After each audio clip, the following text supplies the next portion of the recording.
unang araw ng aking pagtutor ng aming house. Okay, mag-start tayo sa front terrace. Okay? So, let's go. Talaga yung number 1 terrace. Ayan. May mga wood, dito, upuan. Ano lang siya, simple lang, pero talagang, sulit. Ang bigat nito. So, pasok na tayo ngayon sa loob. Girl naman talaga din. Turn on the light para maliwanag. Ayan.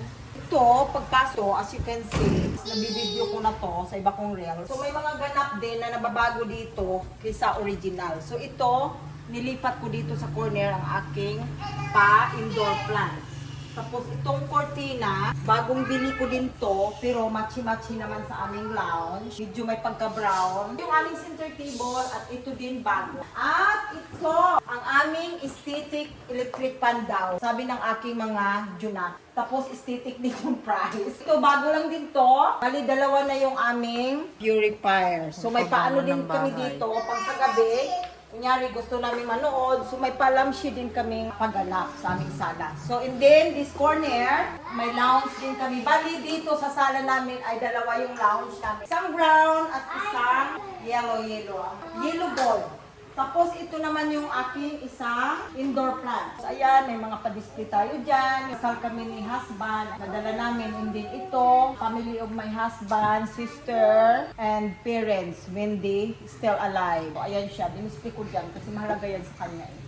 And then, syempre, ito bago kong bili at ito pabango sa bahay. Sobrang bango nito as in, nabili ko siya sa our home. Ito naman, ang aming speaker sa aming karaoke. So, hindi pa rin talaga siya na-sit up ng maayos kasi may kailangan pa kaming bilhin na connector, kumbaga. Ito, ang aming TV dito. Dahil yung sister ko nga siya, anytime. Ayan, so dito naman tayo aakyat sa aming, may pahagdan pa kami dito. Ayan. Simple hagdan lang. Yan, so dito naman yung aming kitchen. So makikita nyo, nandito yung laundry, nandito yung aming fridge. Dito sa corner naman ay ang aming first CR. At pasensya na kayo.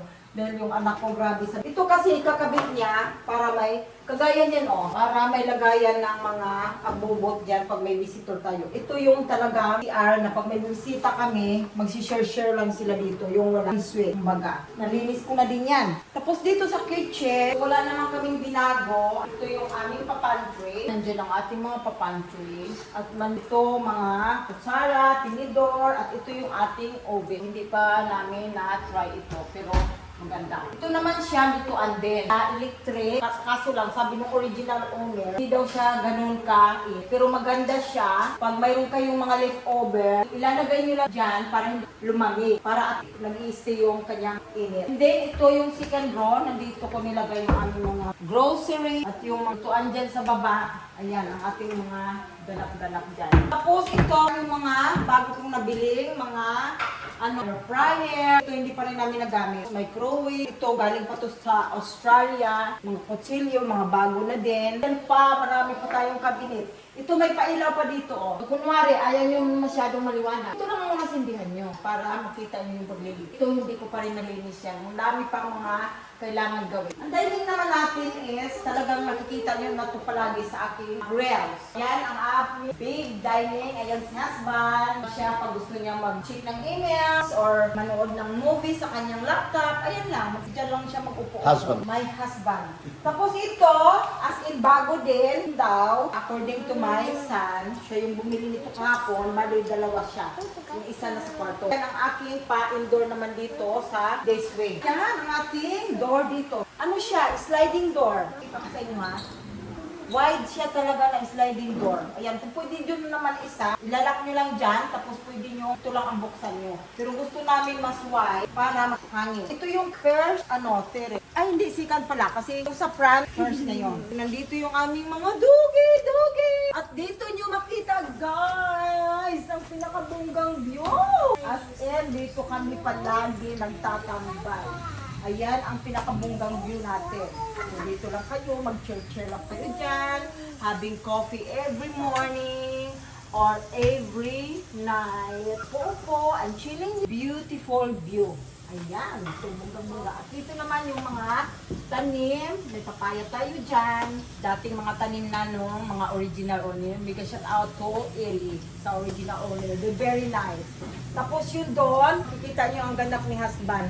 Doon daw talaga yung kanyang tambayan pag nag-iinom siya na beer. Pero ginawa na din namin yung sampayan kasi nga tag-ulan naman ngayon. So doon na namin siya ilalagay. As in, nandyan yung storage at may isa din tayong toilet doon. Hindi na natin pupuntahan kasi nga basa sa baba, madudulas pa tayo. Papasok na ulit tayo dahil papunta naman tayo sa mga room.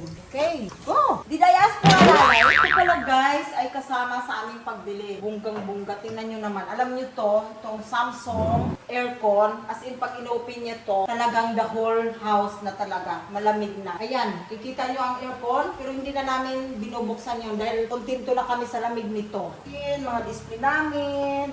Galing pa yan ng Australia, mga pictures, at mga anak ni husband, ayan, daughter and the son, nandyan din si William. Sa kupang indoor plant. Mahilig talaga ako sa indoor. Ito na tayo sa hall. Wala bang ilaw? Ito ang Minibar. minibar. Bali si husband, hindi siya mahilig sa minibar, pero dahil nandito na ito, accept na lang whether you like it or not, diba? So bunga naman, maganda siya sa bahay. Parang nagdala din siya na another view. Sino mahilig, ayan, tambay-tambay dyan, inom-inom. At ito ang pinaka-important kay husband, yung kanya bookshelf. Nandyan na. Siya talaga nag-ayos niyan. Yan, yung mga display na yan, siya di. Report talaga siya na ilagay lahat yan, kahit yung mga iba na basag na dahil nga sa ilang bisis na kami naglilipat. At ito din, ayan, nandyan din yung iba. Iba, ayan, ang mahalaga yan sa kanya guys, pa anniversary 25. Yung iba dyan mga antique na, as in old na talaga, as in inalagaan pa rin niya mula nung baby siya. Ito hindi nyo talaga nakita sa aking reels lagi. Ayan ang first bedroom. Ano ba tayo dito? Ganap na ilaw.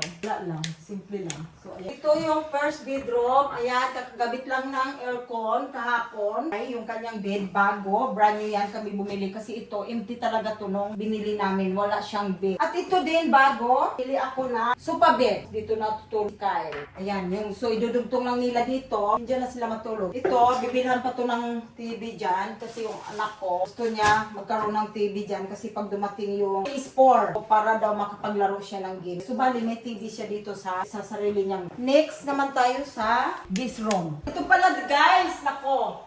Kailangan malaman nyo to. Akala nyo ano yan, yung cabinet, hindi. Pagbukas nyo, ano lang yan, storage room. Diyan yung lalagay yung mga hindi nyo na kailangan or mga extra bed, gaya ng ginawa namin. Ladder, luggage, so nandyan lahat. As in, ang lawak niyan sa loob. Ayan. At saka bunggang-bungga kasi may pasalamin pa talaga dyan. Ayan, di ba? Kitang-kita nyo yung sarili nyo.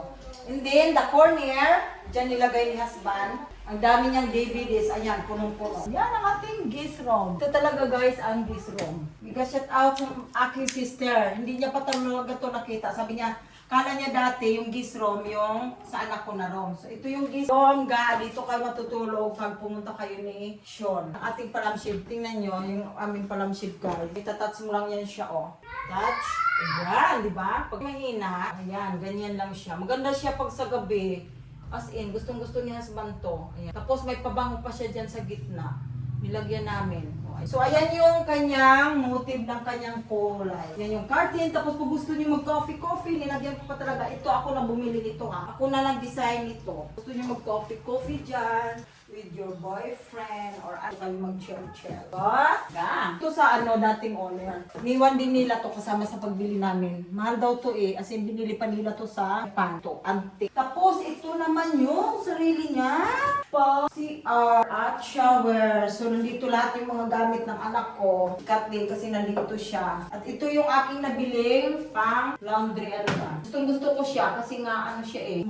Parang buli ba? Ito yung pa-shower. Yan. Feeling ko hindi pa natapos yung shower dito. Pero gumagana naman siya. Ang problema lang, wala siyang heater. Pero dito naman, sanay na tayo maligo na wala siyang pa-heater ng init na tubig. Carry na yan. Kahit anong ilagay nyo dyan, grabe. Tapos ito, may isa pang nagaya ng towel sa bitan. Dito naman tayo sa row number 3. Ito yung room number 3. Ito talaga, originally is gym room. Kami ni husband, decide kami na gawin namin tong room. Kasi nga, pag December, lahat marami kaming bisita, baka magkulang kami sa room. So at least, nagiging room na siya. So, ito, nilagyan namin ng mga cortina. Kasi nga, as in, ano siya talaga, kita dyan, oh. Kasi ganun ang ganda. Pero okay lang naman, maganda. Ayan, ang ating lampshade. Kakaiba naman ang lampshade dito, pero magandang design niya. Ayan lang siya, hindi siya yung ano.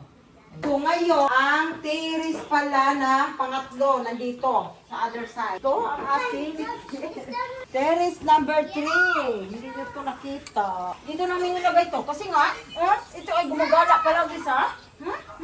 Say hi to the vlog. Say hi to the vlog. Dali niya.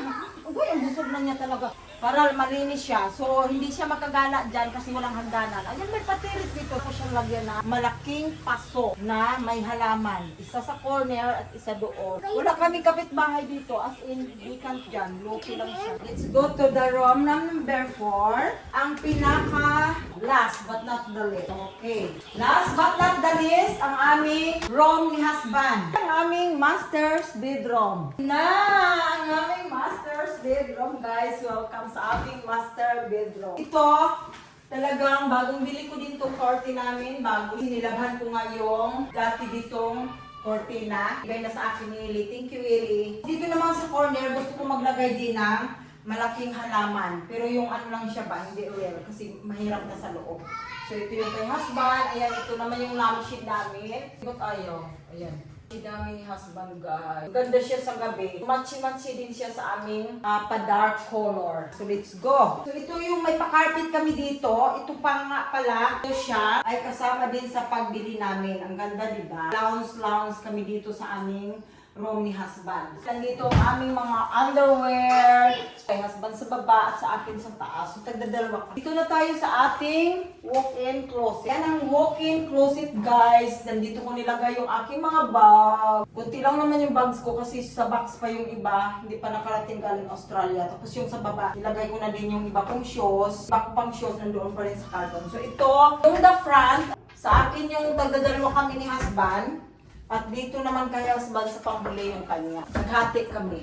Hati lang together. Share. Dito naman ang aking mga chichi-boritsi. Siyempre tayong mga babae, mahilig tayo mag-makeup. Ayan ang ating mga lipstick, ang ating mga skincare, mga lip shiner, chitiram. Halo-halo together na. Saka may paupuan pa, diba? Para tayo nag-o-office dyan. Dito naman ang aming shower. May door siya dyan. Dalawa bali yung door niya. Pwede din doon sa kabila, pwede din dito. Magsawa kayo kung saan kayong dubaan. Basta dalawang pinto niya. Ayan, magkaparehas lang ang ating lagayan ng ating maruming damit. Ito kay husband, ito naman din yung sa akin, para sa aking towel. Isa din kami. Ito yung aming lababo. Nalinis ko na din to. Doon sa pa-shower namin ni husband, ayan ang pa-shower namin. Lawak talaga siya. Magsabay kami maligo dito, pwede. Kahit pa 3 tao. So, ayun lang guys, ang aking video for today sa aking pag-tutor house. Thank you for watching.